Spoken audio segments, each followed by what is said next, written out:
So, it seems that over the past year or so, multiverses has become, the most popular trope to utilize in any kind of entertainment, if you know what I mean. And maybe not so in the past year, but in the past several years. But really has picked up in the past year or so because of things like WandaVision, things like the animated movies for DC, like Justice League Dark Apocalypse, and before that, the one that started that whole New 52 animated adaptation, The Flashpoint, to like I said, WandaVision with Marvel, to Loki, if you will, to to even before that with things like Teenage Mutant Ninja Turtles to an extent, and even Sonic through Sonic Underground, and even the Archie comics of Sonic, and comic books in general, have all explored, the trope, not explored, but, explored, but also used the trope of multiverses to help tell a story. And here's the thing. Here's the thing. A lot of people probably are asking the questions, why? Why is the multiverse trope or the multiverse concept so popular lately? Well, it's mainly because of the fact that it's something that a lot of people believe as being not just science fiction, but actual science possibility. In other words, there are those that feel that there is a strong possibility that there are multi-universes out there, actual multiverses out there, where there are different incarnations of us, different versions of us, that, live, similarly, but have, different outlooks on life. Like, for example, me, I'm the only one in my family out of the three siblings, me and my sisters, that's not married yet. So in an alternate universe, I could be, married and have kids and all that, be on the verge of being a grandfather and stuff. Well, one of my sisters is single, and she instead of me lives with the mother or the father, if you will. Things like that. There could be, people believe there's multiverses where they that believe in this kind of stuff, live out, a life of, luxury, where they have all the money in the world and no cares to worry about, all bills taken care of and stuff like that. People actually believe this stuff. And because they believe this stuff, it makes for great science fiction when it comes to comic books or any other media out there that could adapt and work around something like that. And in the end, it usually proves to be a very popular idea to go with, to run with, and and build off of. I mean, look at the MCU as we speak. Like I said, WandaVision kind of gave us, the foundation, if you will, and then Loki, really helped it grow to an extent that when we got No Way Home, and now we're going to get Multiverse of Madness, with Doctor Strange 2, they know that there is something there that, fans would be, would be happy to see, would be happy to, embrace and enjoy, and and really, get talking about when it comes to, different scenarios that they could see in future projects. So for a lot of places to basically to take this multiverse concept, this trope, if you will, and run with it, they do it because they realize that there is something there that will get people's attention. It really will. I mean, one thing about Teenage Mutant Ninja Turtles is the fact that after the 80s to mid 90s incarnations, and even the little side trip that was known as Next Mutation, basically every incarnation afterwards has done some kind of a multi-universe situation. Some I mean, for example, I should say 2K Turtles, the 2K3 Turtles, which I thought was one of the best animated adaptations there was. They did this towards the end of the series. They did this like, before they did Fast Forward, and everything. They ran with this concept, if you will. They ran with this concept, like I said, before they did Fast Forward.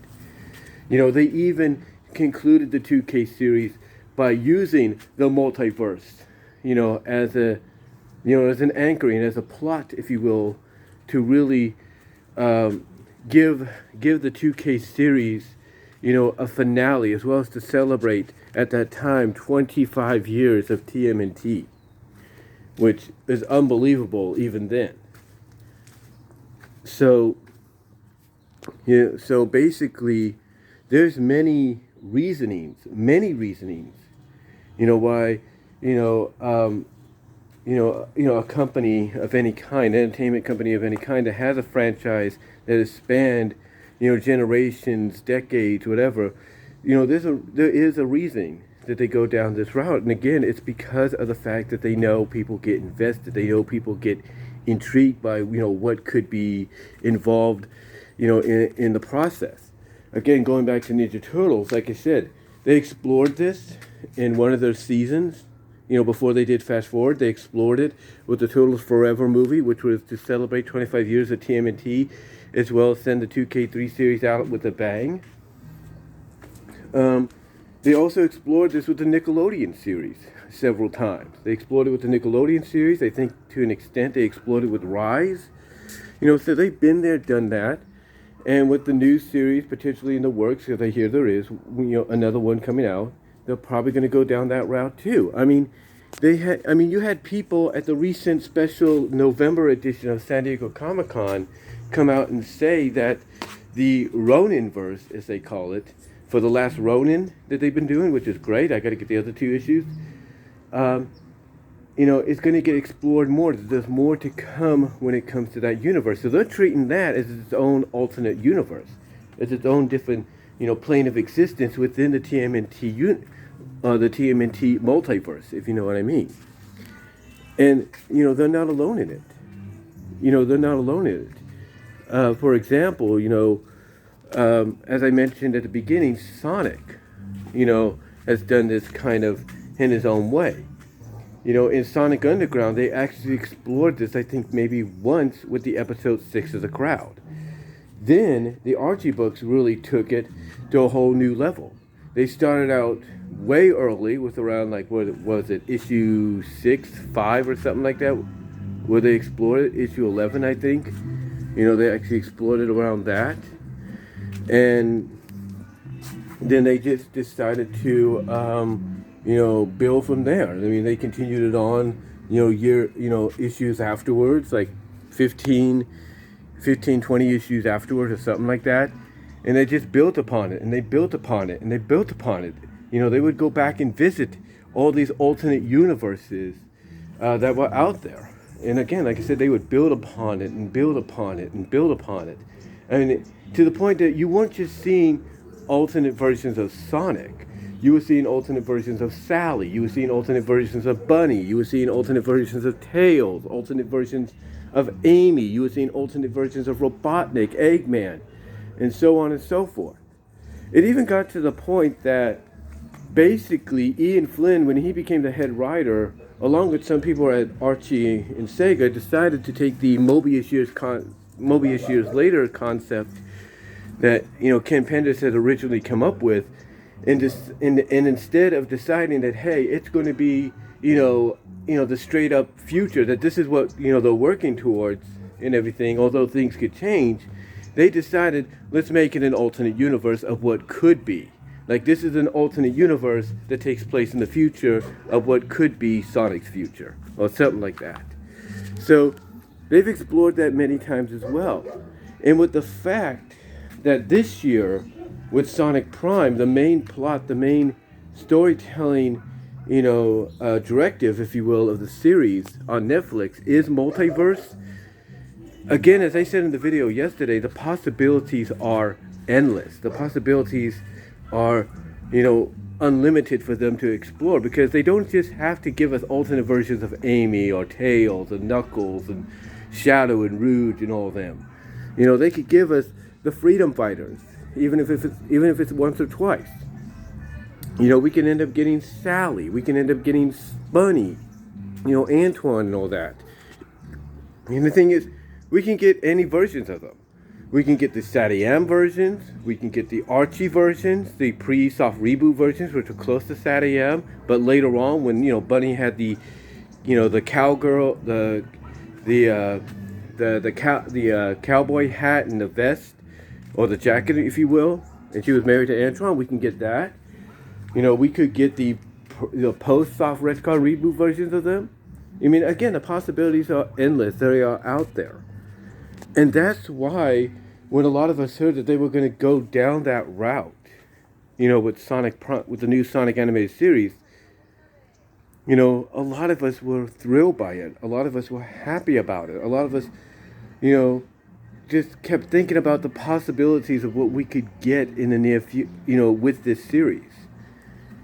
Heck, this is why some people, they look at Masters Universe Revelation, and even though it's supposed to be a straight up, or somewhat of a straight up continuation, of the series, to a point, if you will, a straight up continuation of the Filmation series, that is, to a point, or loosely straight up edition. Some people look at it, especially those that don't really care for it, and they look at it as an alternate version of the Filmation universe. Like, yeah, they could see it being a continuation, but they could see it being a continuation of an alternate universe, where it's very identical to the Filmation verse, but not exactly. It's the same way people look at the 2000s reboot of 2002 Masters Universe reboot. They look at it that way, as an alternate universe. They look at the new CGI series on Netflix as an alternate universe. And the reason they do this is because of the fact that it keeps them intrigued. It keeps them intrigued as to seeing how different all these different versions and incarnations of characters are compared to the original versions, the prime versions. And that's this is the one thing that really gets people invested in this multiverse concept when it gets utilized, because they always want to know exactly what kind of different versions of the characters are we going to see, who, how are they going to be presented, who's going to be like the at the forefront, it's like maybe the leader or the heart of the team or whatever. So it basically, like I said earlier, gets people, wanting to know more and wanting to see more. So to me, I think when somebody takes the idea of the multiverse concept, and decides to run with it, depending on what they utilize it for, I think it's a great idea, because again, the possibilities are out there. The possibilities are endless, if you will. If you look at Ducktales, the recent Ducktales reboot, some will say that this reboot of Ducktales is an alternate take on the Disney Afternoon universe, because not only do you see how everything came to be in this version of DuckTales, and you have the inclusion of other characters like Della, you have Donald more involved, you have Daisy involved, all that. You have Gandra being more than what she was in the original, and even finding out the identity between Gizmo Duck and Fenton, unlike her original version. And then you look at the origins of characters from the Disney Afternoon that we know of. Characters like, how the Rescue Rangers came to be, how Darkwing Duck came to be, how the Gummy Bears played an integral part in the past of, this rebooted universe.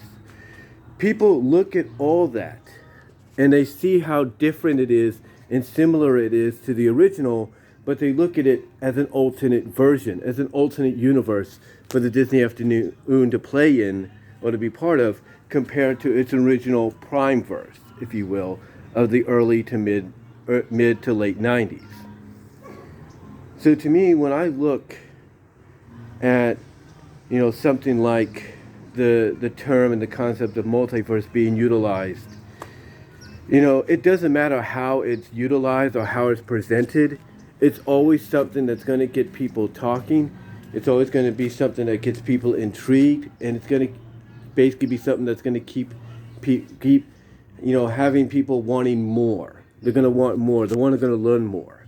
And that's why the multiverse concept is a very popular trope to go to, on occasions, for a lot of people, not just Marvel or DC or anything like that, but Sonic. But, franchises, I should say, like Sonic, Disney, TMNT, you name it, if you will.